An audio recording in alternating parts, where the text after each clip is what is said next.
I'm meeting you all.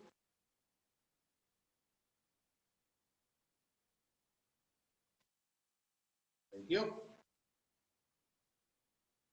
Now, today we are touching a subject which is again a very important subject, that is phosphorus.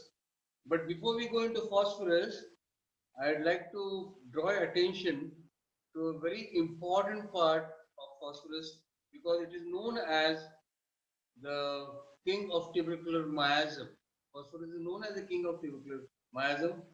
Initially, during our master's time, that is Dr. Hahnemann's time, there were only there were only three miasms, that were the sora, syphilis, and the psychosis. But during the Renaissance is when a lot of development in homeopathy took place. Because during master's time, we had only 30 remedies, whereas during the Renaissance, another 3,000 were connected to that. So that was when Dr. Kent, Dr. Herrick, and Dr. Nash, Dr. Allen. So all these people were Bogar, then Brunet. All these people, when they started writing about the literature in homeopathy, and they said there is more literature in homeopathy than any other pathy, because a lot of research or a lot of uh, drugs were proved, and this proving of the drugs did lead us to a lot of knowledge in homeopathy. Of course, there are different philosophy books were written, but then they came out with one miasm, and that was known as the tubercular miasm or latent sora. Now, what is this miasm? We all know that sora doesn't kill. Sora does not kill. It is only the syphilitic miasm or the psychotic miasm, which are known as a killer miasm. Now, why syphilitic miasm? Because it is a destructive miasm, and whereas psychotic miasm, it is a constructive miasm. Constructive miasm बोले तो it gives you something which you don't want, like a tumor you don't want, a cancer you don't want, thick skin you don't want, extra growth in your body which you don't want. So this all comes under the psychotic conditions. Whereas syphilis, it is a destruction of the tissue, destruction of the bones, destruction of the blood, destruction of the hair. So you name it, and there is a lot of destruction going on. So these two miasms are known as the killer miasms. Now, then they came out with a when during this Renaissance time, Dr. Kent's time, they came out with a concept called latent sora. Now, what was this latent sora or tubercular miasm? Was they said this particular condition वो जीने भी नहीं देता और मरने भी नहीं देता. It is oh, it is not a quality of life. Like typical, if you talk about a tubercular patient, he is highly sensitive to cold air. He is highly sensitive to bright light. He is highly sensitive to uh, cold drinks, cold food. Then he can't move around. He gets exhausted very fast, but he does not die. Remember that he does not die immediately. This some tubercular people who have got tuberculosis, they had to be nursed for 10 years, 15 years, 20 years, and slowly they lose their weight. As slowly they lose their weight, and this people, they ultimately succumb to death. But that is a very in the very later stage. It is not in the initial stage where they succumb to death. It is in the very later stage they succumb to death. But in the whole process, they don't live a quality life. They don't live a quality life. Why? Because it is just they are living, that's it. जरा भी ठंडी नहीं सही होती. Every evening they have got a evening rise of temperature. But everything, whatever symptoms you talk about tubercular miasm, they are all very mild and gentle. You'll never find sudden symptoms in tubercular patients. So this is what this all these people said, that this we will add this one more miasm to the knowledge of homeopathy, and well, they did use this particular term as latent sora or what we call the tubercular miasm. Now, why phosphorus is king of this tubercular miasm is, remember one thing, that phosphorus is having early degenerative changes. Now, what is early degenerative changes? Early degenerative changes are nothing but early aging. It is early aging. See, we are not surprised at the age of 70 a person says my teeth have become loose. Yes, at the age of 70 they may become loose.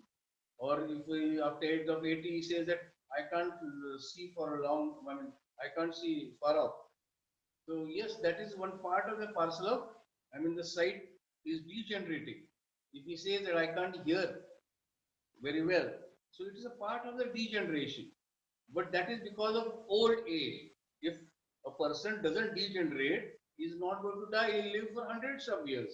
But that's not the case. As the age progresses, there's a lot of degenerative changes taking place, and these degenerative changes are what we call the aging.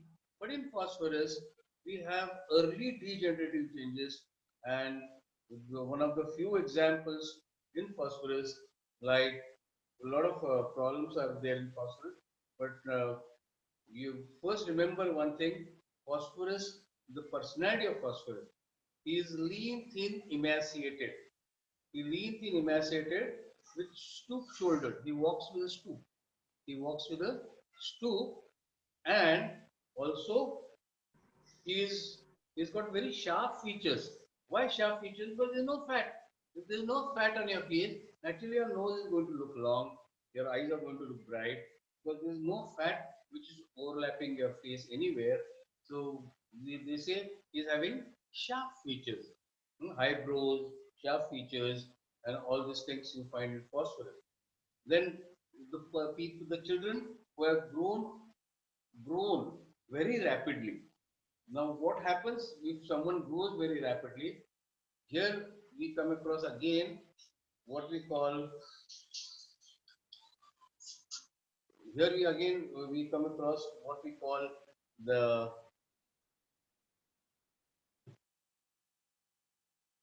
when we say he's grown rapidly, here is what we come across is the when the base is not very strong. When the base is not very strong and someone grows immediately, naturally he is going to have slight weakness in his limbs. So that's why phosphorus, or even in his low back, I mean, even in his backbone, the spine. So that's why phosphorus walks with a slight stoop. He walks with a slight stoop, and this stoop is a pronounced stoop in phosphorus. Then he's highly hypersensitive. Remember, he's a hypersensitive person because he's hypersensitive to any external changes. That's why phosphorus is known as the human barometer. Human barometer, whom do you call human barometer? The people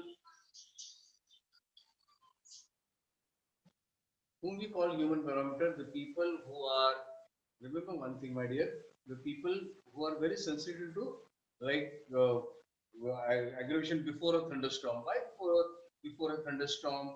Because before a thunderstorm, there is always a low pressure belt which is created.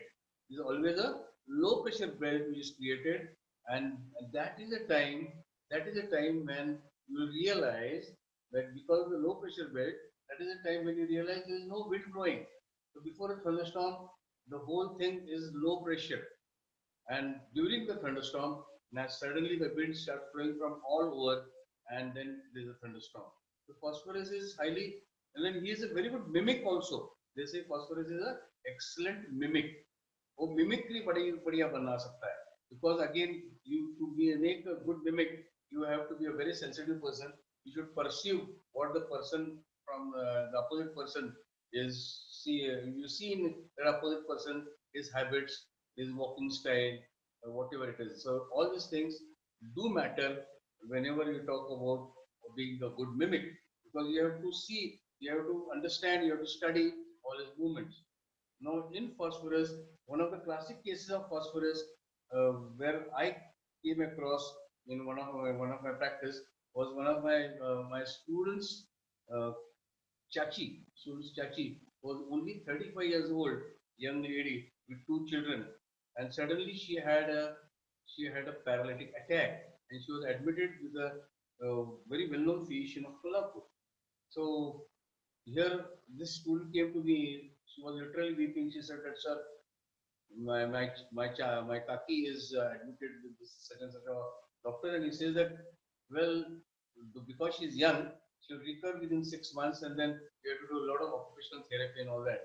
So, so I said, why did it, why, what was the cause of this paralytic attack?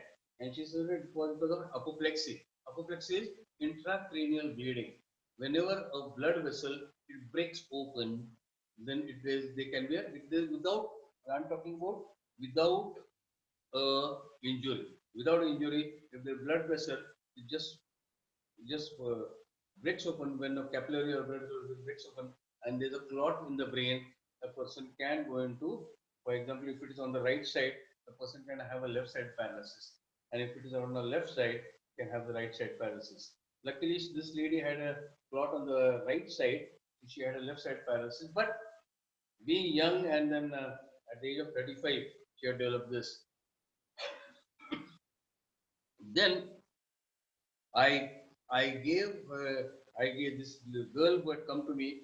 I said that who is attending the patient? So she said I am attending. I am in the hospital looking after her. I said okay. Can you smuggle this medicine inside? She said yes. I'm sitting next to her. So I gave her phosphorus 200. I said give her at least every 2 hours give her phosphorus 200. So after started with phosphorus 200, and then next day, this girl comes to me and she says that my auntie is sitting up and having tea. Third day, she came and told me that she went to the toilet also on her own. Fifth day, this lady was discharged. Of course, I don't deny that the allopathic medicine was not going on. Of course, the patient was giving her some medicine, but with such a drastic progress and the patient walking out, this physician presented a paper in the national conference saying that fifth day hemiplegic patient walks out. So luckily, but unfortunately, no one takes our name because they don't believe that homeopathy can do wonders in this type of cases. So remember, there's only one remedy which says that paralysis due to apoplexy, and that is phosphorus. So, my dear friends, never forget that if you get a patient, if you can get your hands on the patient within first 24 hours, and they say there's intracranial hemorrhage, and give phosphorus blindly, give phosphorus blindly, and the person you see the person on the way to recovery. Now, why I'm telling you this is why this phosphorus is given. Remember, my dear friends, blood pressure, increase and decrease in the blood pressure is going to take place in every aspect of our life. Every aspect of life, increase and decrease of the blood pressure takes place. So whenever there's emotional changes in us, because we we have got a great brain and we think a lot. So whenever there are emotional changes taking place, the fluctuation in the blood pressure is going to take place. So because of fluctuation, that does not mean that every time the blood pressure increases, the blood vessel in the brain has to break open. Not necessary that the blood vessel in the brain has to break open, but if it does break open and there's a hemorrhage, that means there's a degenerative change in that blood vessel, which should have sustained this type of fluctuation in the blood pressure. Not necessarily that every time the blood vessel has to burst. So this is a degenerative change, and such a likely case, like at the age of 35, where she was supposed to live for another 35 years at least. I say she should live till 70. Everyone should live beyond 70, of course, because our average age in India now is almost 63. So 70 is not a bad age. It's all bonus after 60. Anyway, so here, this lady, she was at the age of 35 when you see someone suffering from hemorrhage from in the brain. That's why phosphorus is known as phosphorus is known as the hemorrhagic diathesis. Hemorrhagic, it might be internal diathesis by hemorrhage, but hemorrhagic diathesis. Second case where I came across, a couple of cases I came across, but I'm just trying to explain you the clinical implications of phosphorus, what type of patients you might get. So one of the things also you get in phosphorus is you will find a person says, I feel giddy. Now what is giddy? Giddy is nothing but a sort of a vertigo. So this vertigo, whenever I move around, I feel slightly giddy. I feel I may fall down. So motion is an aggravation in phosphorus because you rather rest and sleep than he moves around. Because whenever he says that I walk, when I rise, when I turn, whatever it is, like very similar to ponium here, but ponium is aggravated even by turning in the bed. If you turn in the bed, the whole room goes round and round in phonium. That's not the case in phosphorus because phosphorus is better by complete rest. Actually, it is better by rest. In fact, phosphorus is one of the few remedies which are ameliorated during sleep. उसका नींद, the moment he sleeps, his amelioration starts. You'll never find symptoms of phosphorus coming on during sleep because he sleeps peacefully, no cough, no body ache, nothing. He sleeps very, very peacefully and he is always ameliorated during sleep. Remember, my dear friends, he is ameliorated during sleep. He he will so during sleep bole to not night, my dear friends, anytime the person sleeps. It is not a time aggravation I'm talking about, but anytime the person sleeps, he or she feels better. He or she feels better. So here, sleep is a complete rest, I think. It is one of the finest rest you can have, and phosphorus does like to sleep. Then another thing is phosphorus likes to be magnetized. Now, what is this magnetism? Animal magnetism, animal magnetism is when you rub your body with someone else's body. So that includes even the sexual encounters like romance and all that. It is animal magnetism.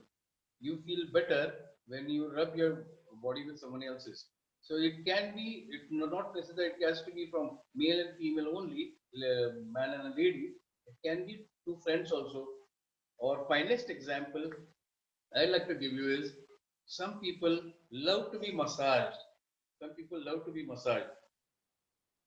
They will even when they sleep, for example, two friends sleep, they'll suddenly find someone is sleeping, put his hand or foot over his leg over someone the, the partner's body where he feels very comfortable by snuggling near him or sleeping, उसको पकड़ के सोने में उसको बहुत मजा आता है.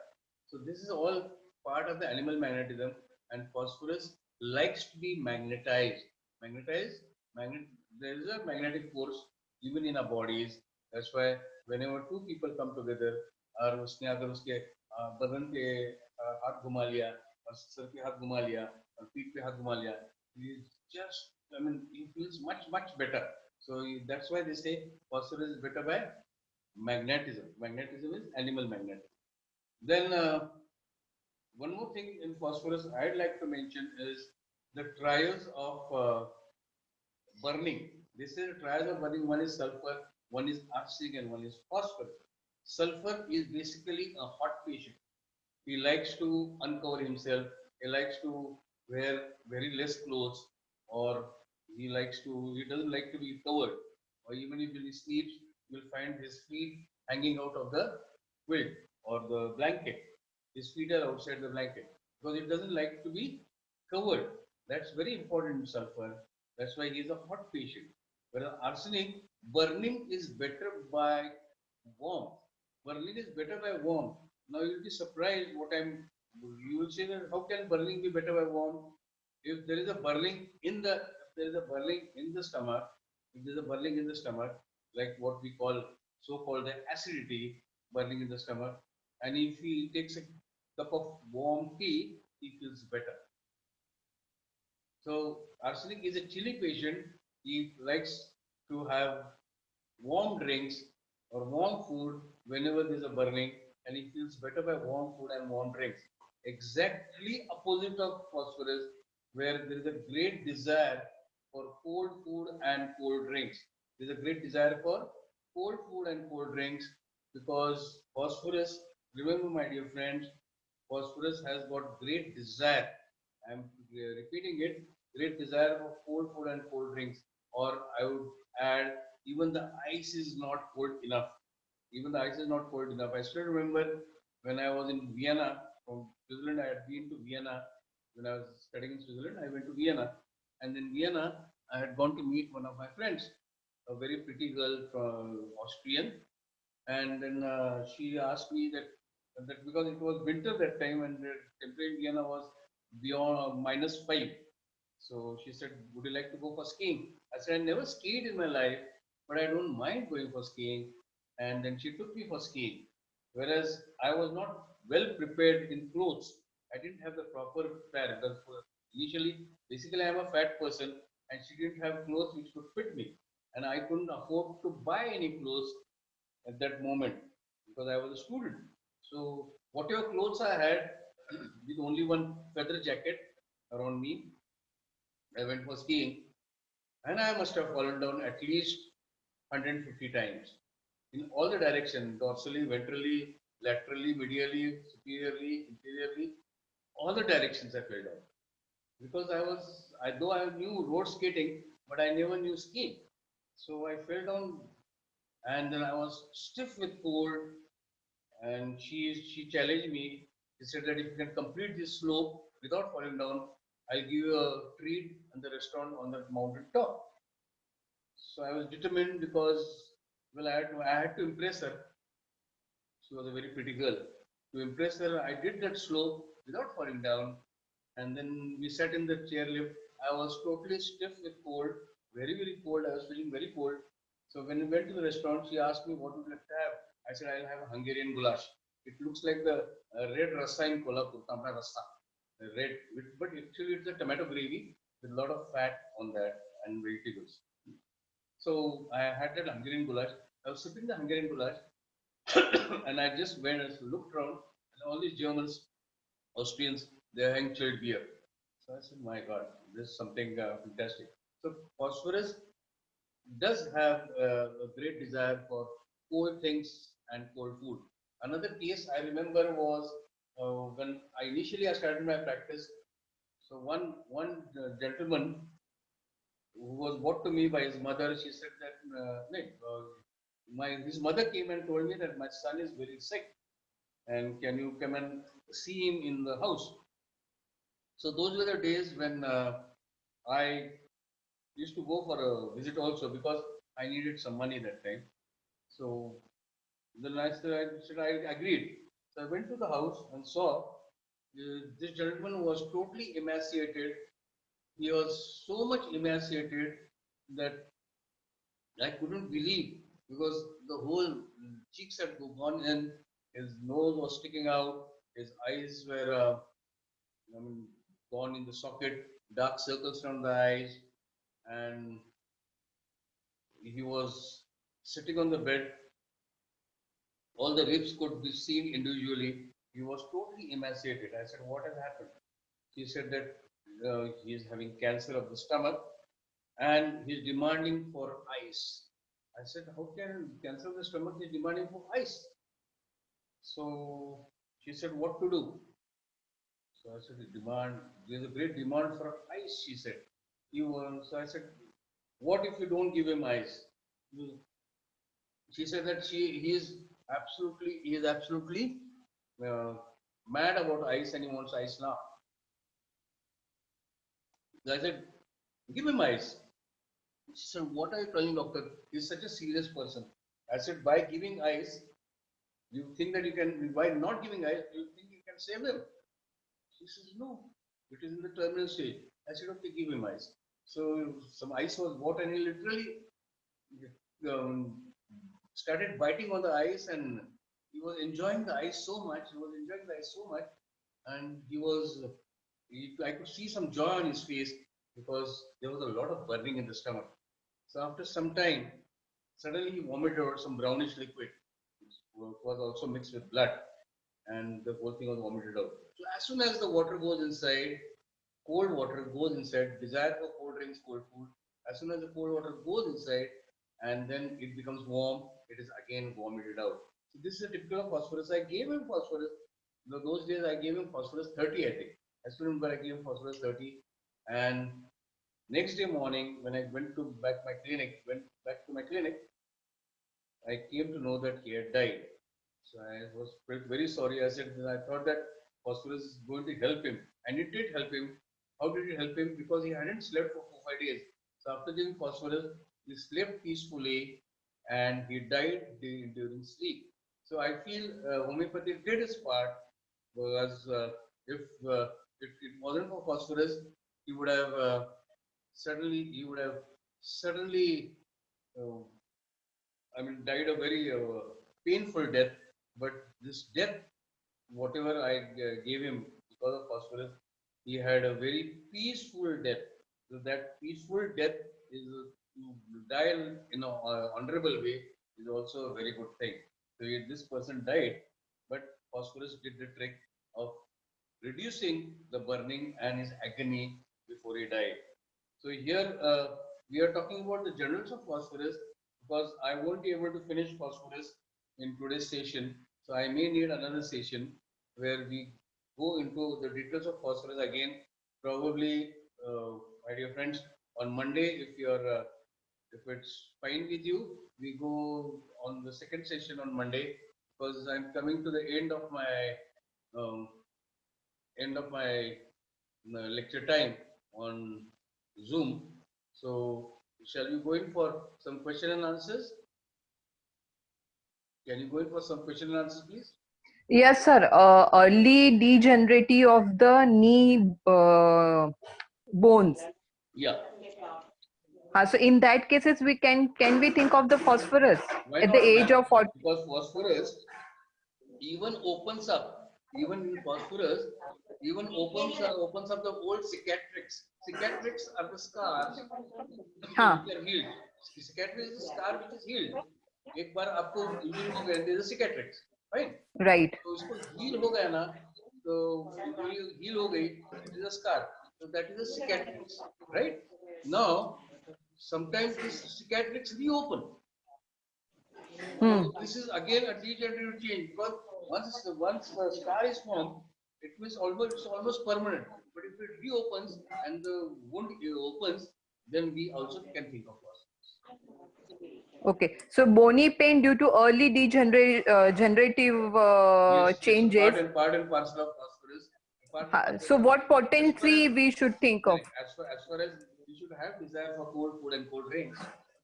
हाँ हाँ. Huh? The, We should have desire for cold food and cold drinks. That's very okay. important. Thank you. Yeah. Pranav, you are in full Yes, sir. PPT kit here. PPT kit डाल के बैठा है. Lecture के लिए. I am in ICU. Huh? I am in ICU. You're I am in ICU. Okay, okay, okay. Good, good. Hmm? I remember those days 92, 93, na, then we had this Colonel Gaikwad. Yes, yes. Colonel Gaikwad had come to Gaikwad sir. First Marathas. You were there. Colonel Gaikwad had come to the Gaikwad sir at White House, That's right. and he had a heart attack for 3 times, and he was advised angiography. Yes. And that time Gaikwad sir prescribed phosphorus 1M. Open up the case with phosphorus 1M. I still remember that prescription. That's right. So see, because being a colonel, normally all these colonels, see, there is one saying in whenever we talk about the Housie, there is one saying, one fat major. There is a saying, number 8, one fat major, number 8. Now, they never say one fat colonel, because unless and until you are fit, you don't become a colonel. So normally we expect the colonels to be very fit. So because I have been giving them service for the last 14 years, all this army personnel, I have got an official clinic in 1090 battalion.